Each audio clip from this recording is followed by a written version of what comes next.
Hello everyone, welcome to our YouTube channel keep it simple. आज के video में हम डिस्कस करेंगे डेल्टा कॉर्प के बारे में, जिन्होंने अपने सेकंड क्वार्टर के रिजल्ट डिक्लेयर किए हैं और इनको क्वार्टरली लॉस हुआ है 22.5 करोड़ का। और ये लॉस होने के बाद भी आज इनका शेयर लगभग एक बार के लिए 13% तक भागा, और जब मैं ये वीडियो रिकॉर्ड कर रहा हूँ तब भी ये 8% तक लगभग ऊपर है इंट्राडे में। तो हम इस वीडियो में डिस्कस करेंगे कि भाई लॉस होने के बाद भी इसका शेयर ऊपर क्यों भाग रहा है, और क्या अभी इसको लेना चाहिए या इसको अवॉइड करना चाहिए। और आगे बढ़ने से पहले अगर आपने अभी तक चैनल को सब्सक्राइब नहीं किया है तो प्लीज सब्सक्राइब करके हमें मोटिवेट कीजिए।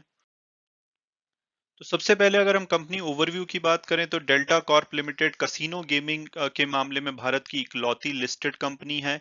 कसिनो गेमिंग के अलावा इनके ऑनलाइन गेमिंग और हॉस्पिटैलिटी बिजनेसेस भी हैं। और कंपनी अपनी सब्सिडरी के साथ कसिनो ओन करती है और ऑपरेट करती है, मेनली गोवा और सिक्किम में, और अब इनका नेपाल में भी एक कसिनो है। और इनके पास लगभग 1800 गेमिंग पोजीशंस हैं। तो अब अगर हम बात करें कंपनी के कसिनोज बिजनेस की, तो कंपनी के पास गोवा में 3 ऑफशोर कसिनो हैं। आप ये देख सकते हैं, वेसल्स पे ऑपरेट होते हैं, यानी कि बड़ी बोट पे। इसके अलावा एक कसिनो इनका लैंड पे है गोवा में। सिक्किम में इनका एक कसिनो होटल में है, यानी कि लैंड पे है। और दमन में इनका एक रिजॉर्ट है जिसमें एक कसिनो स्टार्ट करने की कोशिश कर रहे हैं और बहुत जल्दी ये शुरू हो जाएगा। इसके अलावा आप ये देख सकते हैं, ये सारे गेम्स हैं जो कि इनके कसिनो में खेले जाते हैं। और इसके अलावा इन्होंने फरवरी 2020 में एक नेपाल में भी अपना कसिनो ऑपरेट करना शुरू किया है, जहां पे लगभग 200 गेमिंग पोजीशंस होती हैं और 20 लाइव गेमिंग टेबल्स हैं। और अब अगर हम बात करें इनके ऑनलाइन गेमिंग बिजनेस की, तो इनके पास एक ऑनलाइन पोकर साइट है adda52.com के नाम से। एक ऑनलाइन रमी साइट है adda52rummy.com के नाम से। और एक ऑनलाइन फैंटेसी स्पोर्ट्स साइट है leagueadda.com के नाम से। और ये अपना जो फुटप्रिंट है उन सभी स्टेट्स में बढ़ा रहे हैं इंडिया में, जहां जहां जो ये गेमिंग है वो लीगलाइज्ड है। और आगे भी इनका एक्सपेंशन करने का प्लान है। और इनका तीसरा और आखिरी सेगमेंट है हॉस्पिटैलिटी सेगमेंट, जिसमें इनके पास गोवा में एक ऑल स्वीट होटल है 106 रूम का। आप ये पिक्चर देख सकते हैं। इसके अलावा इनका दमन में एक रिजॉर्ट है जो कि बहुत बड़ा रिजॉर्ट है, 176 ऑल स्वीट होटल रूम्स हैं उसमें। आप ये पिक्चर देख सकते हैं। और यहीं पे ये अपना कसिनो बिजनेस भी शुरू करने वाले हैं। तो आप ये देखेंगे कि एंटरटेनमेंट बिजनेस में है, वो चाहे कसिनो गेमिंग हो, ऑनलाइन गेमिंग हो या हॉस्पिटैलिटी हो।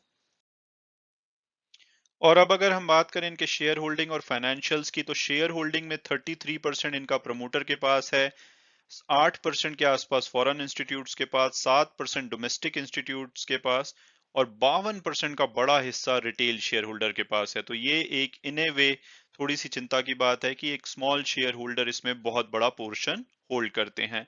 और पीछे कोई मेजर चेंज नहीं देखा गया है इनकी होल्डिंग में। इसके अलावा एक चीज आपको जान के थोड़ी खुशी होगी कि राकेश झुनझुनवाला, जो कि भारत के बिग बुल बोले जाते हैं, और उनकी वाइफ रेखा झुनझुनवाला इसमें अपना स्टेक रखते हैं। राकेश झुनझुनवाला जी के पास अप्रैल टू जून क्वार्टर के बेसिस पे देखा जाए तो 4.31% स्टेक था। और वहीं उनकी वाइफ रेखा झुनझुनवाला के पास 3.19% स्टेक था। तो लगभग इनके पास 7.5% का स्टेक है। हालांकि सितंबर की शेयर होल्डिंग अभी शेयर होनी है और उसके बाद पता चलेगा कि इसमें कोई कमी या बढ़ोतरी देखी गई है। और अगर हम इनके फाइनेंशियल्स की बात करें तो इनके जो इस क्वार्टर के लॉसेस हैं वो 22.5 करोड़ के आसपास हैं। लेकिन पिछले क्वार्टर के जो अगर लॉसेस की बात करें तो वो 29 करोड़ के आसपास थे। और पिछले साल सेम क्वार्टर यानी कि सितंबर क्वार्टर में ये 55 करोड़ थे। तो इनके लॉसेस अभी भी हैं, लेकिन लॉसेस लगातार कम हो रहे हैं। इसके अलावा इनका जो गेमिंग बिजनेस है वहां पे थोड़ा रेवेन्यू में कमी देखी गई है, लेकिन हॉस्पिटैलिटी और अदर ऑपरेशंस में थोड़ा रेवेन्यू बढ़ा है। तो अब अगर हम बात करें इसके शेयर प्राइस की कि क्या इसका शेयर लेना चाहिए, तो सबसे पहले अगर हम इसकी पास्ट परफॉर्मेंस देखें तो एक साल में इसने 176% की रिटर्न दी है, 2021 में 83% की, पिछले एक महीने में 32% की, और आज में इसका शेयर एक बार के लिए तो 13% तक ऊपर था।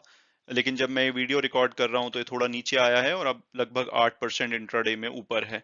तो अब आपके माइंड में आएगा कि भाई कंपनी लगातार हर क्वार्टर में लॉस कर रही है। हाँ, उसके लॉसेस में थोड़ी कमी हुई है, लेकिन लगातार लॉसेस इनकर कर रही है। अभी भी 22.5 करोड़ का पिछले क्वार्टर में लॉस हुआ है।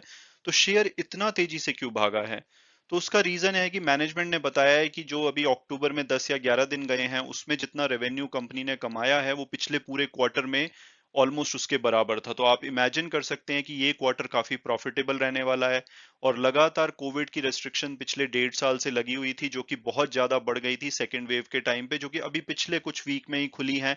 उसके बाद भी कैपेसिटी रेस्ट्रिक्शन थी, जो कि अब जाके पूरी तरह नॉर्मल हुई है। तो ऐसा माना जा रहा है कि आने वाला जो अक्टूबर टू दिसंबर का क्वार्टर होगा, उसमें गोवा में नॉर्मली ट्रैवल वैसे भी ज्यादा होता है क्रिसमस और न्यू ईयर के टाइम पे, और कसीनो एक अट्रैक्शन है, इनका मेन बेस गोवा में है।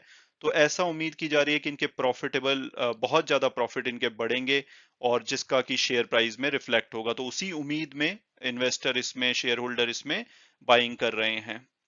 और अगर हम बात की जाए इसके पीयर्स की, तो डेल्टा कॉर्प का कोई ट्रू कॉम्पिटिटर नहीं है, क्योंकि ये ऑनलाइन गेमिंग में भी हैं और कसीनो में इकलौते लिस्टेड प्लेयर हैं। लेकिन नज़ारा माना जा सकता है इनका ऑनलाइन गेमिंग में कॉम्पिटिटर। वंडरला में थोड़े स्विंग्स वगैरह हैं, तो एक टूरिस्ट अट्रैक्शन है। लेकिन अगर इनका मार्केट कैपिटलाइजेशन देखें तो एक स्मॉल कैप कंपनी है। पी रेशियो अवेलेबल नहीं है, क्योंकि इनके अभी लॉसेस इनकर हो रहे हैं। और प्राइस टू बुक रेशियो जो है वो ठीक ठाक लगती है, कंपनी के ऊपर डेट नहीं है।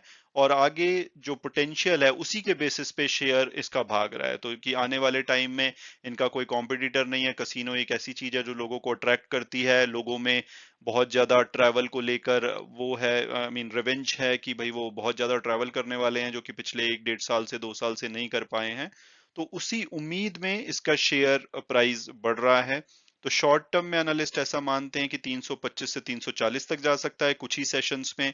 और मिड टर्म की अगर बात की जाए तो सबसे ज्यादा अच्छा शेयर ये मिड टर्म के लिए है कि अगर अक्टूबर टू दिसंबर में इनके प्रॉफिट एज एक्सपेक्टेड आते हैं, कोई कोविड की कोई नया सरप्राइज नहीं आता, तो हो सकता है कि इसका शेयर प्राइस एक बार 400 के आसपास भी टच हो, ऐसा एनालिस्ट का मानना है।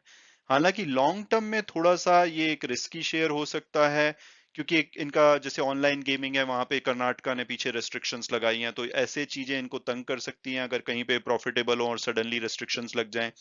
इसके अलावा अभी ये इकलौते लिस्टेड प्लेयर हैं, लेकिन आगे आने वाले टाइम में इनका कंपटीशन बढ़ सकता है। जैसे लोगों का इंटरेस्ट बढ़ रहा है, तो और भी प्लेयर्स आएंगे, तो लॉन्ग टर्म में इनको कंपटीशन भी तंग कर सकता है। हालांकि ये पहले हैं, तो इनको ये हमेशा एज देगा। इसके अलावा अगर फ्यूचर में कोई कोविड अनसर्टेनिटी या कोई और इस टाइप के लॉकडाउन रिस्ट्रिक्शंस लगते हैं, तो कंपनी के ऊपर ये एक ऐसी कंपनी है जो कि इससे बहुत ज्यादा इम्पैक्ट होती है। तो ये सब रिस्क लॉन्ग टर्म में है। तो लॉन्ग टर्म के लिए तो प्रोबेबली आपको अच्छी करेक्शन का वेट करना चाहिए, कि जैसे मार्केट करेक्शन के साथ इसमें करेक्शन आए तो आप इसमें घुसें। But short to mid term ये एक अच्छी बेट हो सकता है। हालांकि वीडियो क्लोज करने से पहले मैं हमेशा की तरह डिस्क्लेमर दूंगा कि अगर आपको इसमें इन्वेस्ट करना है तो आप अपने फाइनेंशियल एडवाइजर से बात कीजिए, आप अपनी फर्दर रिसर्च कीजिए, उसके बाद अगर आप कंफर्टेबल होते हैं तो ही आप इन्वेस्ट कीजिए। And thanks so much for watching the video, and God bless you all.